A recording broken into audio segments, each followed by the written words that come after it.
नमस्कार साथियों, स्वागत है आप सभी का एक बार फिर से अपना एकेडमी की यूट्यूब चैनल पर। मित्रों, हम बात कर रहे थे मौर्य साम्राज्य के बारे में, जिसकी स्थापना चंद्रगुप्त मौर्य ने 322 ईसा पूर्व में की थी। फिर हमने प्रमुख शासकों में चंद्रगुप्त मौर्य, बिंदुसार और अशोक के बारे में पढ़ा था। तो सम्राट अशोक के बारे में थोड़ा बहुत पढ़ लिया था। 269 ईसा पूर्व में अशोक मगध के शासक बनते हैं। उनसे पहले उन्होंने अपने 99 भाइयों की हत्या की थी। बाद में विदिशा की राजकुमारी महारानी देवी के साथ उनका विवाह हुआ था। एक अन्य उनकी पत्नी कारुआकी के बारे में अभिलेखों के माध्यम से हमें जानकारी मिलती है। आगे चलिए बढ़ते हैं। हेडिंग डालिएगा सम्राट अशोक। सम्राट अशोक महान।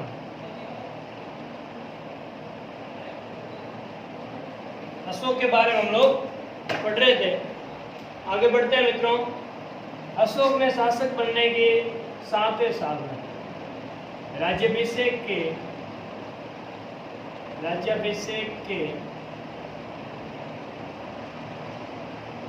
7वें वर्ष में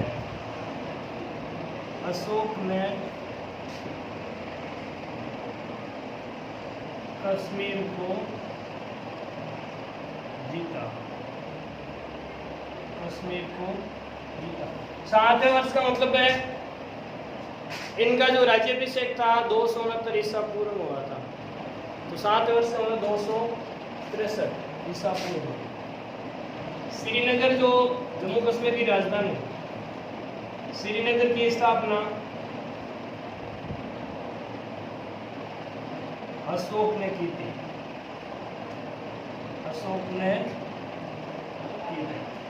तो श्रीनगर की स्थापना किसने की थी मित्रों? सम्राट अशोक ने। 8वें वर्ष में राज्याभिषेक के 8वें वर्ष में अशोक ने कलिंग को जीता। किसको जीता था मित्रों? कलिंग को। अच्छा, कलिंग कहाँ पर था? आधुनिक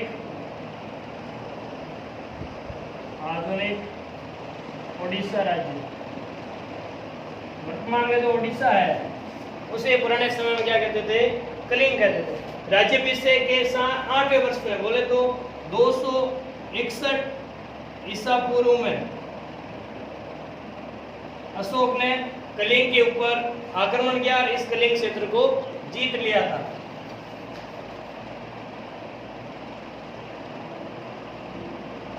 कलिंग युद्ध में लगभग 1 लाख लोग मारे गए। कितने लोग मारे गए थे? लगभग 1 लाख। हाथी गुंफा के अभिलेख के अनुसार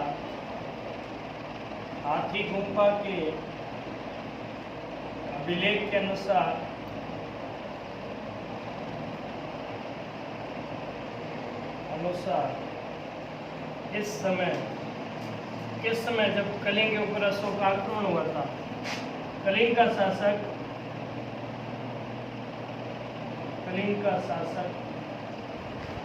नंदराज था। मित्रों, सीधा पूछ ले, जिस समय अशोक ने कलिंग के ऊपर आक्रमण किया था उस समय कलिंग का शासक हाथी गुंफा अभिलेख के अनुसार कौन था? आपका उत्तर क्या होगा? नंदराज था। तो कलिंग कहाँ पर है? आधुनिक उड़ीसा में। और यहाँ पर अशोक ने 261 ईसा पूर्व में आक्रमण किया था। लगभग 1 लाख लोग मारे गए थे। अब युद्ध समाप्त होने के बाद में अशोक ने कलिंग का नगर भ्रमण किया, यानी कि पूरे कलिंग में जो नगर था वहां पर घूमने निकले थे सम्राट अशोक। तब उनके पग पर, यानी कि जहां भी कदम रख रहे थे लाशों की ठोकरें लग रही थी। चारों तरफ लाशें ही लाशें थी, जिनको देख करके अशोक का हृदय अंदर से टूट गया था।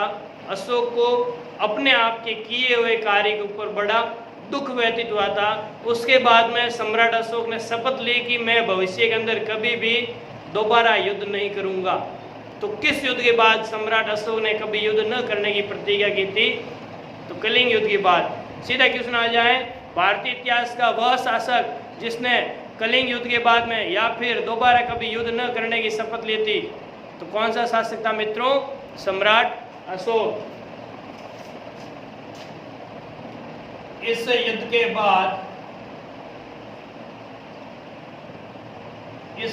बाद अशोक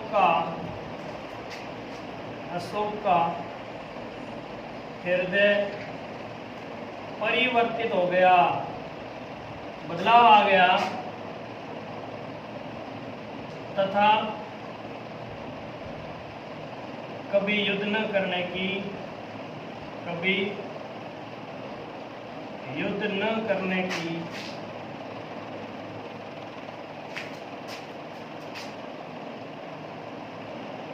शपथ ले ली। तो कलिंग युद्ध के बाद सम्राट अशोक ने दोबारा भविष्य में कभी युद्ध नहीं करने की प्रतिज्ञा ले ली थी। अशोक ने रणभेरी या रणघोष का मतलब होता है युद्ध के लिए घोषणा करना। रणघोष के स्थान पर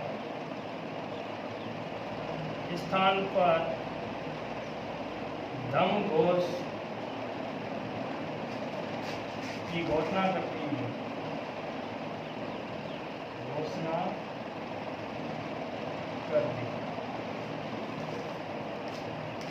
मित्रों, अशोक ने पहले रणघोष किया, यानी युद्ध के लिए घोषणा। अच्छा, रणघोष क्यों नाम पड़ा? रण का मीन्स होता है युद्ध, या इसमें जो एक वाद्य यंत्र था बजाया जाता था, रणभेरी जिसे कहते हैं, युद्ध के लिए घोषणा करने वाला बड़ा सा वाद्य यंत्र रणभेरी। तो रणघोष, युद्ध घोष के स्थान पर कौन सा घोष स्टार्ट कर दिया था? धम्मघोष। कि आज के बाद में किसका प्रचार करेंगे? धम्म का, कभी भी युद्ध का प्रचार नहीं करेंगे। ये घोषणा करने वाला शासक कौन था भारतीय इतिहास में? सम्राट अशोक। तो राज्याभिषेक के 7वें वर्ष में अशोक ने कश्मीर को जीता, फिर श्रीनगर की स्थापना की थी। 8वें वर्ष में अशोक ने कलिंग को जीता। कलिंग आधुनिक उड़ीसा में आता है, और ये कब जीता था? 261 ईसा पूर्व में। 261 ईसा पूर्व में। फिर हाथी गुम्बा अभिलेख के अनुसार इस समय कलिंग का शासक था आपका नंदराज। इस युद्ध के बाद सम्राट अशोक के हृदय हो गया था परिवर्तित, और फिर दोबारा कभी युद्ध नहीं करने की क्या ले ली थी? शपथ ले ली थी। कौन से युद्ध के बाद में? कलिंग युद्ध के बाद। उसके बाद में अशोक ने रणघोष की जगह कौन सा घोष अपना लिया? धम्मघोष। इनको मित्रों याद रखोगे। आगे बढ़ते हैं।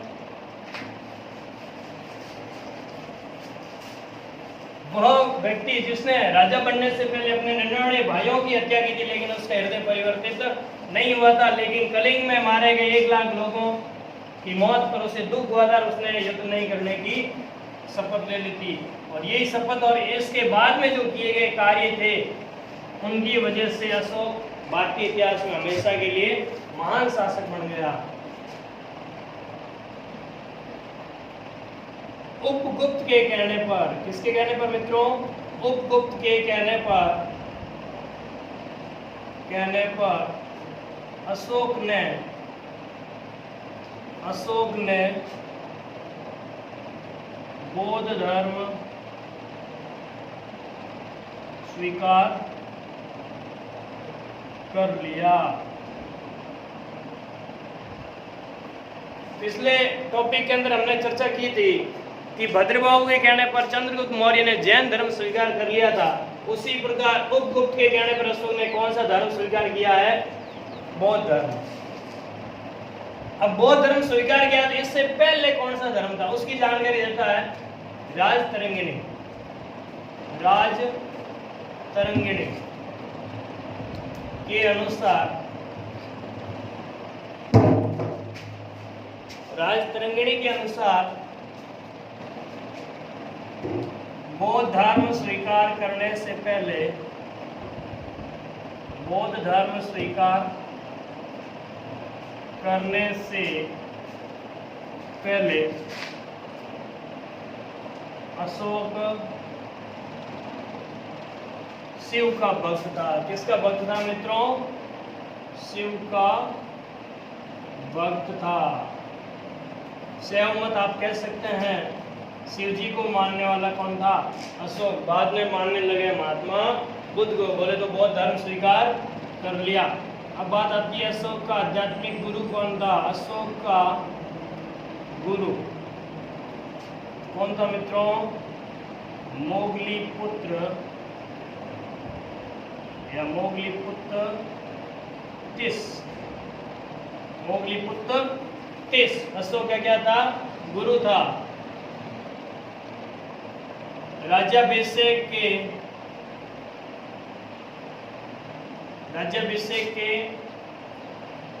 10वें वर्ष में अशोक ने बोध गया पड़ता है बिहार में, जहाँ पर महात्मा बुद्ध ने तपस्या की थी। अशोक ने बोध गया 10वें वर्ष में बोध गया तथा 20वें वर्ष में लुम्बिनी की यात्रा की। लुम्बिनी क्या की थी? यात्रा की। कब की थी? अशोक ने बोध गया की थी 10वें वर्ष में और लुम्बिनी की यात्रा की थी राज्याभिषेक के 20वें वर्ष में। लुम्बिनी में क्या था? महात्मा बुद्ध का जन्म हुआ था। तो महात्मा बुद्ध से जुड़े हुए स्थानों पर जाने की यात्रा किसने की थी? सम्राट अशोक ने। इसके आगे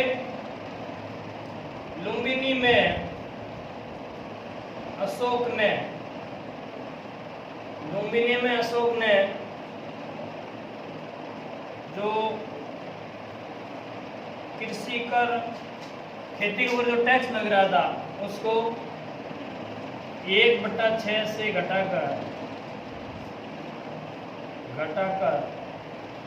1/8 कर दिया। 1/8। इसका मतलब क्या होता है मित्रों? माना कि आपके पास एक रोटी है, आपके पास में क्या है? रोटी। उस रोटी में से 6 टुकड़े किए जाएंगे, तो 6 में से 1 टुकड़ा राजा के पास में रहेगा और 5 किसके पास में रहेगा? आपके पास। उसी पर 1/8 का मतलब है जो पहले 6 में से देते वो सब 8वां हिस्सा इसके मिलेगा। पहले 6ठा हिस्सा मिलता था, अब कितना मिलेगा? 8वां हिस्सा। यानी कि कृषि टैक्स में थोड़ी छूट दे दी थी, किसानों को और भी क्या दे दी? रियायत दे दी थी। किसने दी थी? सम्राट अशोक ने। कहां पर? लुम्बिनी के अंदर। तो उपगुप्त के कहने पर बौद्ध धर्म स्वीकार कर लिया। राजतरंगिणी कहती है कि बौद्ध धर्म स्वीकार करने से पूर्व अशोक शिव का भक्त था, फिर इसका गुरु था मोगली पुत्र। राज्याभिषेक 10वें वर्ष में बोध गया और 20वें वर्ष में लुम्बिनी यात्रा की और लुम्बिनी में अशोक ने कृषि कर 1/6 से घटा करके 1/8 कर दिया। चलिए मित्रों आगे बढ़ते हैं। बात करेंगे अशोक के द्वारा चलाए गए धम्म की। हेडिंग डालना अशोक का धम्म। अशोक का धम्म।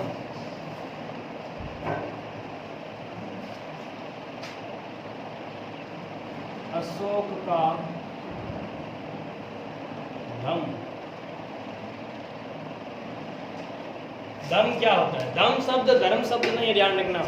धम्म का अर्थ होता है सम्राट अशोक ने जब ये तय किया कि युद्ध नहीं करेंगे, उसके बाद बैठे बैठे चिंतन किया कि मैंने तो अपने पापों से छुटकारा पा लिया, लेकिन मेरी प्रजा है वो भी दिन में या जीवन में कभी न कभी पाप जरूर करती है। उसी समय उसके दिमाग में आइडिया आया कि क्यों न एक ऐसा सिस्टम चलाया जाए, ऐसे नियम कायदे बनाए जाए ताकि लोगों द्वारा किए गए पापों से उन्हें छुटकारा मिल सके। उसके लिए एक नैतिक व्यवस्था चलाई थी, जनता के नैतिक उत्थान के लिए। उसको क्या नाम दिया गया है? धम्म कहा गया। अशोक द्वारा अपनी प्रजा के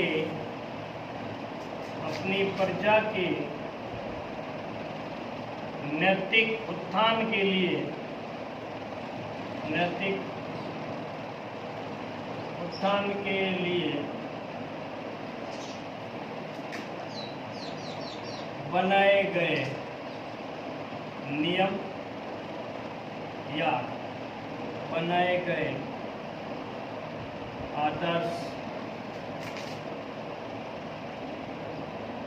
आदर्शों को धम्म कहा जाता है। क्या कहा जाता है? धम्म। अशोक ने अपने प्रजा के नैतिक उत्थान करने के लिए, ध्यान रखना मित्रों, प्रजा के नैतिक उत्थान, नीतिगत उत्थान, बौद्धिक उत्थान या फिर आध्यात्मिक क्षेत्र में जो पाप से छुटकारा पाने के लिए, व्यवस्था चलाने के लिए इसने कुछ नियम बनाए या फिर कुछ आदर्श थे उनको लागू किया कि लोग इन बातों को अगर माना जाए तो अपने पापों से छुटकारा पा सकते हैं। उसको इतिहासकारों ने क्या नाम दिया था? धम्म कहा गया। क्या कहा गया मित्रों? धम्म। अशोक के दूसरे व सातवें शिलालेख में, दूसरे और सातवें शिलालेख में धम्म की परिभाषा दी गई। धम्म की क्या दी गई? परिभाषा। किसमें? दूसरा और सातवां अभिलेख, जो उसने अभिलेख लिखवाए थे, दूसरे नंबर का और सातवें नंबर का जो अभिलेख था, शिलालेख था, उसके अंदर अशोक ने किसकी परिभाषा दी है? धम्म की परिभाषा दी थी। तो कौन सी परिभाषा दी थी? अशोक के अनुसार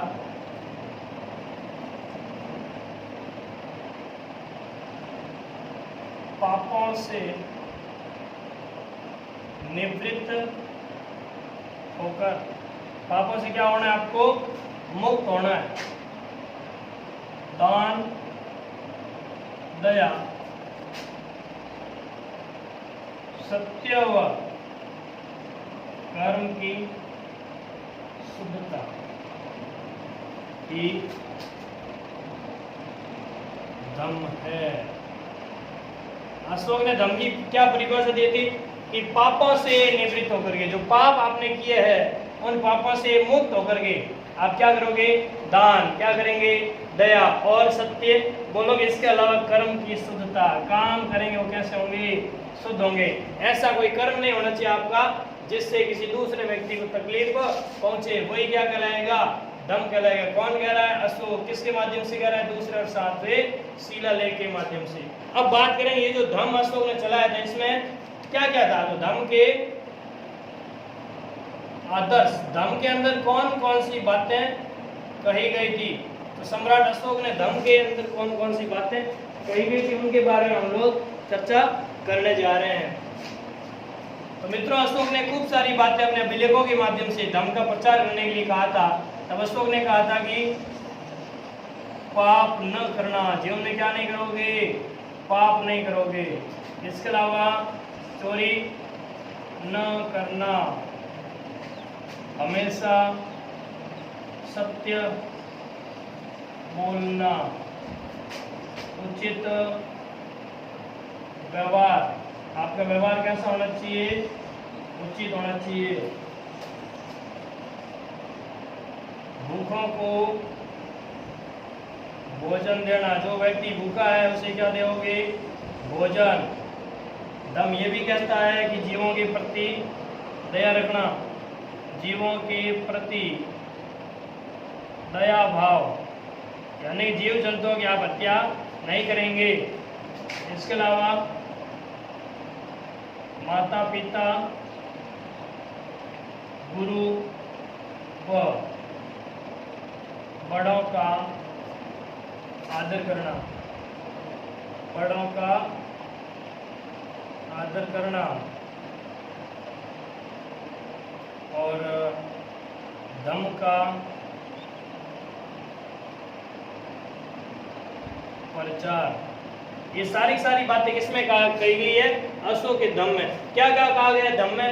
कि पाप नहीं करना, चोरी नहीं करनी, हमेशा सत्य बोलना, उचित व्यवहार करना, भूखों को भोजन देना, जीवों के प्रति दया भाव रखना, माता पिता गुरु बड़ों का आदर करना और धर्म का प्रचार करना। इस प्रकार की बातें सम्राट अशोक ने अपने धर्म के माध्यम से लोगों में प्रचारित किया था, ताकि इससे आने वाले समय में लोग एवं पापों से मुक्त हो सके और प्रजा का नैतिक उत्थान हो सके। तो धर्म क्या था? अशोक द्वारा अपनी प्रजा के नैतिक उत्थान के लिए जो नियम कायदे बनाए थे उसे ही धर्म कहा गया।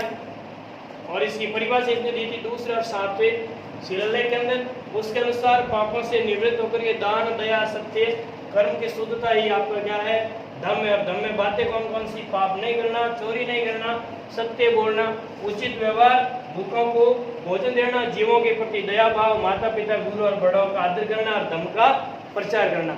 ठीक है मित्रों, आज हम यहीं तक चर्चा करेंगे और अगली क्लास के अंदर हम पढ़ेंगे अशोक ने किस प्रकार धर्म का प्रचार करने के लिए अपने दूत थे उनको दूसरी जगह भेजा और धम्म मात्रों की स्थापना की थी।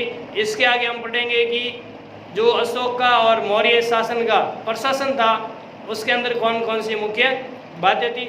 चलिए मित्रों, आज की क्लास में इतना ही पढ़ेंगे। आगे जो नेक्स्ट टॉपिक उसके बारे में कल चर्चा करेंगे। तब तक के लिए नमस्कार। जय हिंद, जय भारत।